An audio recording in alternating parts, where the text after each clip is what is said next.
a ƙasar Mali, ƙasar Burkina Faso. Nous sommes remontés contre la France impérialiste, oligarchique, sauvage, barbare. Ƙasar Chad, ƙasar Niger. Ƙasar Faransa ta rasa mazauni a ƙasar Afirka da kuma yankin Sahel.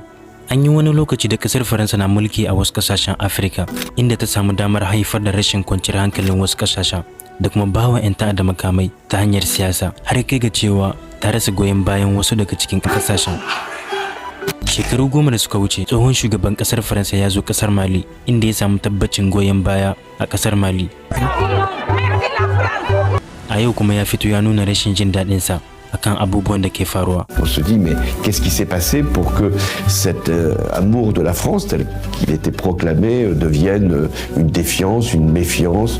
Tambayar anan ita ce me yasa kasar Faransa ta rasa girmanta tamkar yanda take a baya? Me yasa hakan?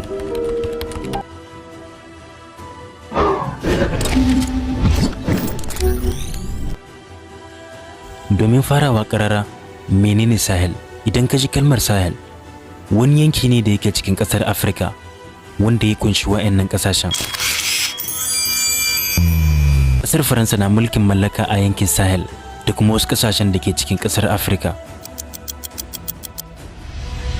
Tsakanin wa'annan kasashen da kuma kasar Faransa, hulɗar suna da ƙarfi sosai ta hanyar sojoji, tattalin arziki da kuma siyasa. Bayan ƙarni na 20, ƙasar Faransa na da alwashin yin mulki ga baki ɗayan ƙasar Afirka tare da mantawa da dokokin Majalisar Ɗinkin Duniya, wato mulkin mallaka. Bayan hakan, da yawa daga cikin ƙasashen Afirka suka yi tunanin canza manufar faruwar hakan ta hanyar yin juyin mulki.